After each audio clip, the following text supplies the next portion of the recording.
everybody, this is Tim and welcome to the show.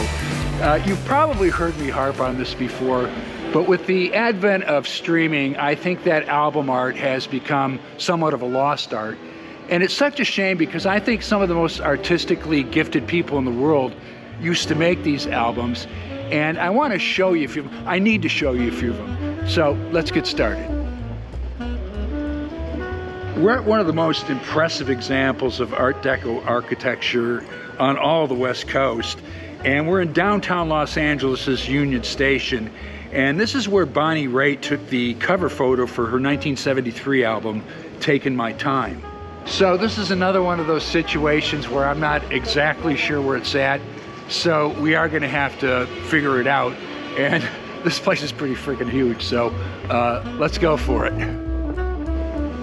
Not long before this album, Bonnie had moved to Los Angeles and she became fast friends with the band Little Feat, and in particular their guitarist Lowell George, who like Bonnie was somewhat of a blues guitar prodigy. So long story short is that Lowell was producing the album, but they had some kind of falling out, and it ended up being produced by a guy named John Hall. It's nevertheless a really great sounding record. So this has got to be it. I recognize that flower looking thingy over the hallway. And this is where Taking My Time was photographed by Michael Dobo, Bonnie Raitt, Taking My Time.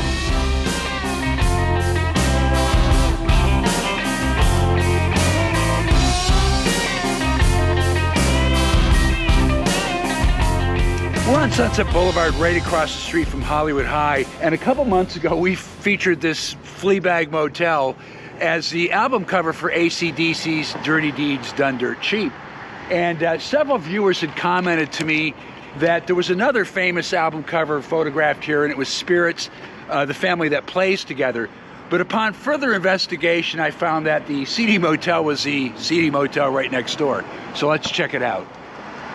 At one time, this was called the Sunset Highland Motel, and in 1968, the Spirit band members posed on the stairway, and legendary photographer Guy Webster, whose name pops up here a lot, was able to get the shot. This was Spirit's second album, and it contained what I think is their most memorable song, I Got a Line on You. So the album title was actually a pun on the popular slogan of the time, the family that prays together stays together, and the fact that drummer Ed Cassidy was actually singer-songwriter Randy California's stepfather. Anyway, Spirit, the family that plays together.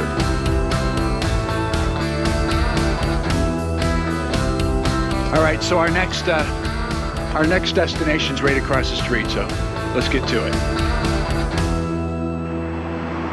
In December of 1977, I was anxiously awaiting Saturday Night Live in anticipation of seeing the Sex Pistols perform. They had famously canceled at the last minute, and the replacement they picked was every bit as rebellious as they were. As a matter of fact, he decided to change songs mid-song during the set and was permanently banned from Saturday Night Live for doing so. I have forever since loved him, and of course I'm talking about Elvis Costello and the Attractions. So you're probably thinking, what the hell does a high school smack dab in the middle of Hollywood have to do with that? But in 1978, Elvis Costello and his Attractions, who were at their absolute peak, brought their show here and recorded it for posterity. It would become live at Hollywood High and would initially be released as a bonus 7-inch single that you got when you bought Armed Forces. The live set was later re-released as a full album and features pretty much all the songs from his first two records, My Aim Is True and This Year's Model.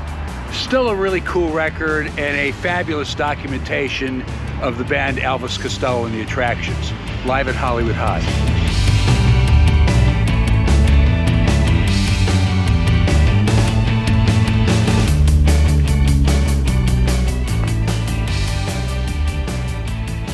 So over the past couple of years, I've come up to this location several times, but in studying this album cover for this particular video, I started to notice some similarities, and there was evidence to me that it had been taken right up here. So let's check it out.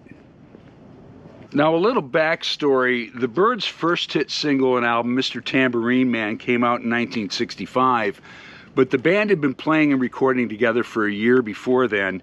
And as a matter of fact, the rehearsal space was actually World Pacific Studios, recording studio made famous by the West Coast jazz records made there, like Chet Baker and Chico Hamilton. But manager Jim Dixon worked there and would record the band as they rehearsed in the wee hours when the studio was closed. So those early recordings eventually surfaced as Pre-Flight, and then later as a more complete collection called the Pre-Flight Sessions, which brings us here. This is where Barry Feinstein photographed the band for what would eventually become the album cover. Now, we're on Magnolia Street, and it's one of those little streets at the very tippy top right here that Chris Hillman of the Byrds actually lived at. He lived at a house right above the foundation right here. And in the late 60s, there was a big fire here. It started when some gas from his motorcycle fell, and it burned his whole house down. It took everything with it, including his eyebrows and some of his hair. But the house's foundation is still standing, and you can clearly see it in the album cover. The Byrds, Pre-Flight.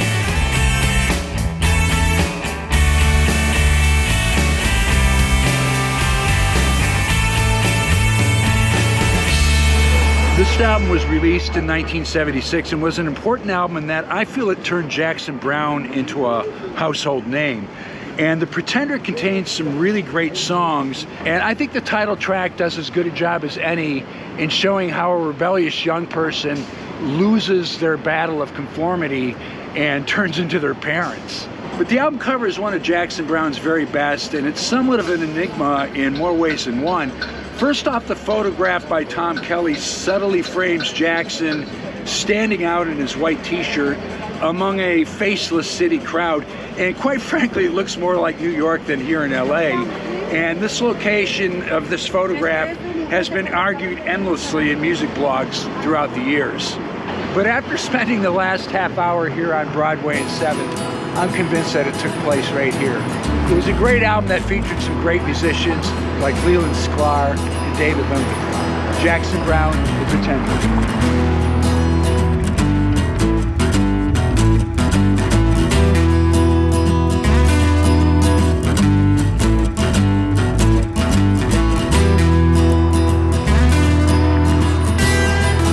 I've been following this next band for basically their entire career. They're a duo from Akron, Ohio, comprised of Dan Auerbach and Patrick Carney, better known as the Black Keys. And in 2002, they put out their debut 7-inch single called The Moan, and it was photographed right here.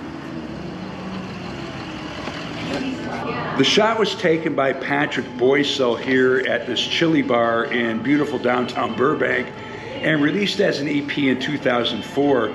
It also contained their retro blues take on Have Love Will Travel, as well as No Fun by Iggy and the Stooges. But if nothing else, this band exemplifies paying one's dues. They slogged around on shoestring tours for years and years, but slowly and surely they inched their way up before they found success. Luckily for them, fairly early on, they became the darlings of the hipster music supervisor crowd here in LA, and survived on the placement money they got licensing their music to movies and television shows. But they finally hit it big in 2010 with Brothers, and then subsequently with their classic album El Camino. The Black Keys, The Moan.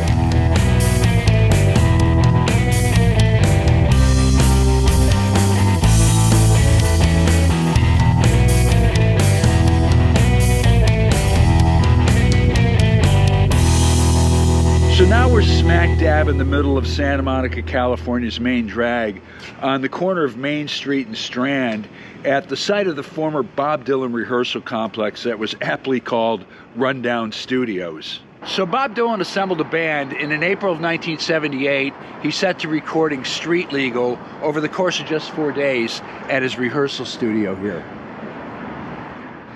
Dylan had brought in a mobile recording truck to track it on, and it was a bit of a double-edged sword.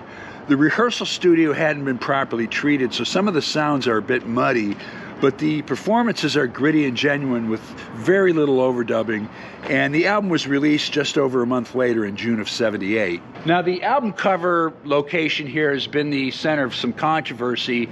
Everyone assumed it had been taken in front of the rehearsal studio right here, but none of the pictures seemed to match up. But there's a gentleman from New York named Bob Egan who has a website called Pop Spots, and he somehow found it. It's actually about a 10-minute walk from here, so let's get going.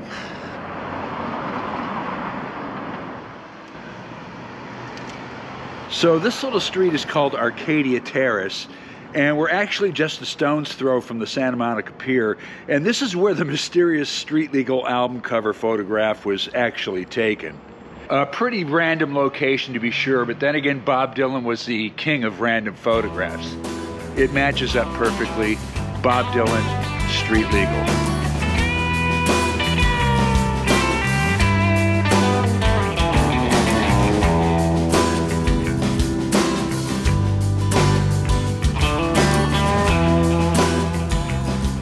So I am a huge fan of power pop, and there's been a couple bands here in LA that have stood out above the rest. And back in 1977, before punk and new wave had even entered our consciousness, there were a couple of LA bands spearheading the movement, the Pop and the Nerves. The Nerves would go on to write Hanging on the Telephone, which was made into a hit a few years later by Blondie, but in '78 or so they broke up, and Jack Lee, Peter Case, and Paul Collins went their separate ways, which brings us here to this downtown LA location. In 1979, Paul Collins formed a band called The Beat, and they released their self-titled album. But there was some legal hassle, so it was later changed to Paul Collins's Beat with a little apostrophe at the end, because of the hassles they had with a band in England called The Beat, who wanted rights to the name. And by the way, they later changed their name to The English Beat to avoid any confusion. I know, confusing. The album cover was shot in front of the landmark Orpheum Theater here on Broadway, and it's an area that looks much the same as it did then. And it's one of those rare records that doesn't have a bad song on it, and I think it's a great example of what early 80s power pop was all about. Paul Collins' Beat.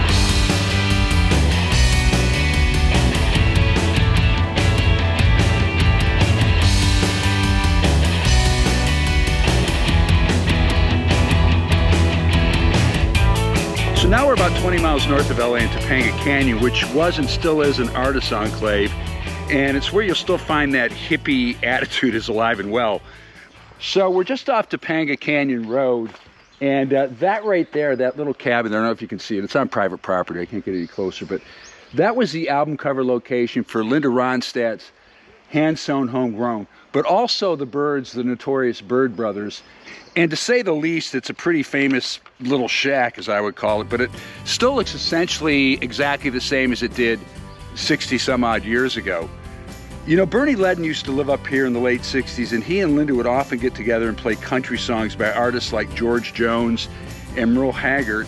And I would have to say that this little enclave here of Topanga Canyon was one of the true birthplaces of country rock. Hand-Sewn Homegrown, the notorious Byrd Brothers.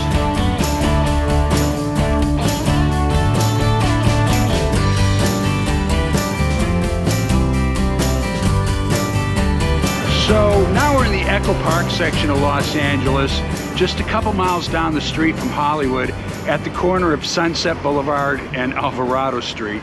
And this nondescript little burrito stand has long been on the menu of rockers like Warren Zevon, Tom Waits, and of course Graham Parsons.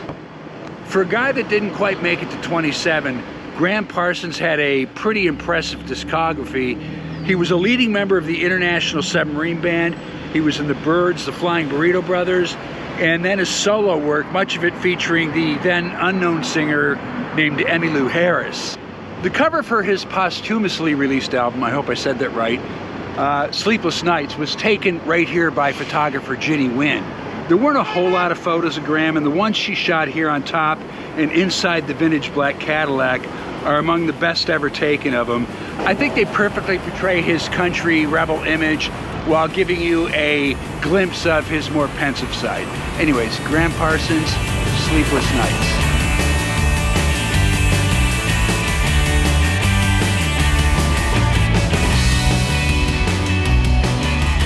So that's it for Classic Album Covers Volume 3, and I'd welcome you to like and subscribe, and if you love classic rock, take the time and check out our previous episodes library.